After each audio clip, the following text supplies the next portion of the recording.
The history of Lululemon. In the late 1990s, Lululemon founder Dennis "Chip" Wilson started taking yoga classes. While taking these classes, he noticed that a lot of the yoga athletic wear worn by the women and the men in the classes had sheerness issues. It was not the best material to be doing the exercises that were part of yoga. So he saw his talent matched with the need and decided to start a design studio for a better quality of yoga leggings. In 1998, Lululemon was founded by Wilson. It was a design studio for yoga leggings by day and a yoga studio to practice yoga by night. Through the years, there was continued success with this, and the company grew by 2005 to be over a $350 million value. The growth was happening quick, and 2008, Christine Day came from Starbucks and joined the company as the new CEO. Lululemon's strengths. Lululemon has a very unique, inclusive culture for its employees. It's a family-like feel, almost a cult-like environment where everybody is involved with one another. Additionally, each employee, regardless of their role or status within the company, is required to spend a minimum of 8 hours a month in a retail store. This helps keep them connected to their employees, their customers, and their products. Lululemon also promotes the personal health and well-being of their employees. They host yoga and a number of other fitness activities on site and promote all of their employees attending such activities. Their consumers are also unique, and it is a strength of theirs that their consumers are cult-like. They will only wear Lululemon leggings. They are tied to the brand, they live the brand, and they are spending a lot of money on the brand. They are also a strong player in the market. It's a large market for athletic materials and athletic clothing in today's world with the increase in health, well-being, weight loss, diet, and because they took their stake in the market very early on and built their name, they still have a very strong hold in the market. Additionally, their finances are a strength of theirs. They currently have no debt, so it's easy for them to take on new products and to build additionally outside of their current product line because they have the assets available to easily spend on bringing new products to market. Lululemon weaknesses. Though they are a very strong company in the world of athletic wear, Lululemon does bring some weaknesses to the table. First being, in their history, their founder, Chip Wilson, originally was the CEO. He stepped down and moved into a role as chairman and chief product designer.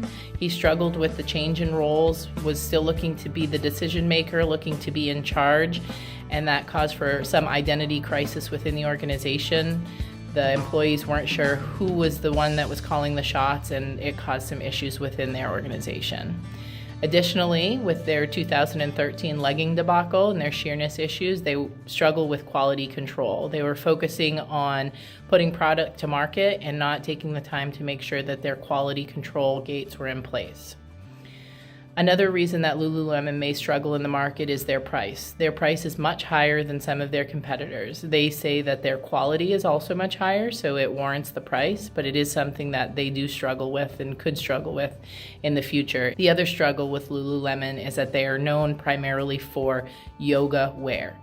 They are an athletic company that offers multiple different types of apparel as well as some casual wear, but when people hear the name Lululemon, they think yoga, so they're unlikely to go to their stores or their website to look for apparel for other needs. The nature of the external environment surrounding Lululemon. In 1998, when Lululemon was founded, they were in a unique opportunity for a successful business model as the timing for a company to focus on functional yoga apparel was needed. While traditional yoga dates back to 5,000 years ago in India, yoga became a fitness fad in the 80s and 90s in North America. The timing was right, and with few competitors, the company skyrockets, and in just under 10 years, when the company went public, Lululemon became a $1 million yoga apparel line. However, as the yoga fad grew, Lululemon began to face a swarm of serious competitors. Gap's Athleta, Under Armour, and Oakley became just a few of the competitors making premium exercise gear. And with Lululemon facing many quality issues, this gave shoppers incentives to check out other retailers. Other competitors were not the only external factor that drove shoppers to go elsewhere. When CEO Chip Wilson was interviewed about the quality of his products, he stated that women who complain about pilling or sheer pants were too large to be wearing them. Quite frankly, some women's bodies just actually don't work for it. It's, really about the rubbing through the thighs, how much pressure is there. Many customers took the founder's comments to heart. This caused many shoppers to ban the brand and take their business elsewhere. One thing that keeps Lululemon buyers coming back is their sense of community in the stores. Lululemon is a corporate company, but does not let corporate powers get in the way of their personal connection to stores and their communities. Leaders of stores are encouraged to embrace their local communities to keep an authentic relationship with their buyers. Lululemon SWOT analysis. Lululemon has a great sense of brand identity. Go to any gym, yoga, or spin class in America and you will undoubtedly see multiple pairs of the company's iconic yoga leggings. The leggings are high-priced at $98 a pair, yet people religiously purchase them to remain true to the Lululemon community of living a healthier lifestyle. They remain true to their athleisure brand and their mission of the F factor: fit, function, and fashion. An area of opportunity could also happen for Lululemon if they expanded their stores outside of North America. There are select stores in Europe, Asia, and Australia, but not nearly as large as in North America. Expanding the stores could boost Lulu's sales immensely. Potential threats for Lululemon are their increased athleisure competitors as the trend grows. Some of these competitors, such as Fabletics, which sells their products for less than half of Lululemon's prices, pose a huge threat for shoppers going elsewhere. The kind of corporate level strategy pursued by Lululemon is investing in their employees. Lululemon invested $3.76 million in 2008 to implement a training program for their employees.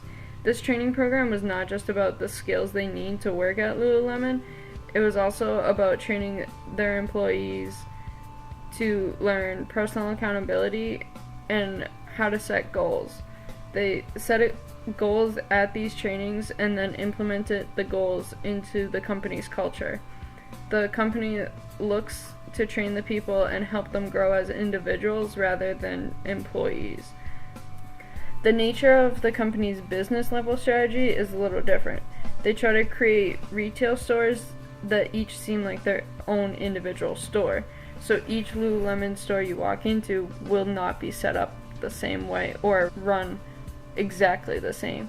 The manager has the ability to choose what story they're telling at the location. They have the ability to solve the problems and be the business owners of the store rather than having corporate involved in that.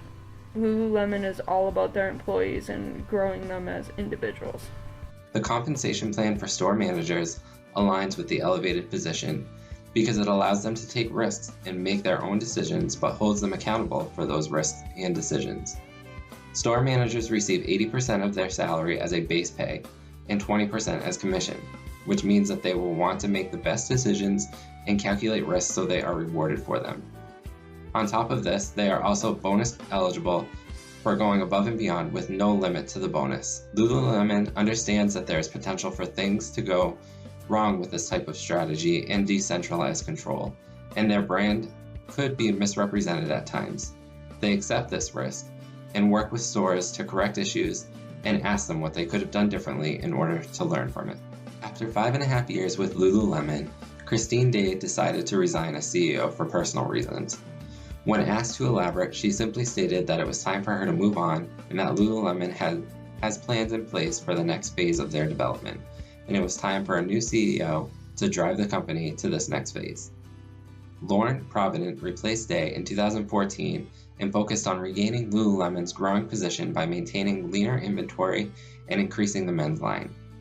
Unfortunately, Provident fell short in the high standards of Lululemon's code of conduct, and after having an inappropriate relationship with one of their designers, decided to resign in 2018.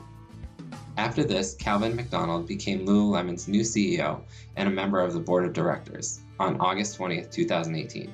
McDonald's comes from Sephora and helped them become an online brand, and it is expected to bring the same concept to Lululemon. McDonald's approach to leading appears to suit Lululemon's culture very well. My future suggestion for Lululemon would be for them to offer plus-size athletic wear. There's a high need in the market, with over 68% of American women being a size 14 or above. Lululemon's size range taps out at a size 14, so they're missing 68% of the market that they could be tapping into.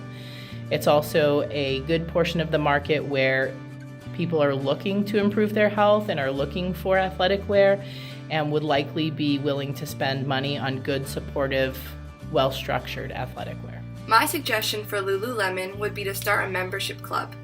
Membership owners would pay a yearly fee to get discounts for clothing as well as access to exclusive workout classes held in local stores. I think this would not only improve sales, but the relationships of Lululemon in the communities they serve. My recommendation for Lululemon is that they go towards a recycled option. This would give customers a chance to donate their old leggings, and customers could get a percentage off for donating their leggings in return. I think some of the communities their retail stores are in will like this aspect, and it will help these retail stores tell their story. My recommendation for Lululemon would be for them to enter into the sponsorship world. Being a brand focused so much on fit and function in the world of sports, I believe becoming a sponsor for sports team would give them a lot of exposure into that area.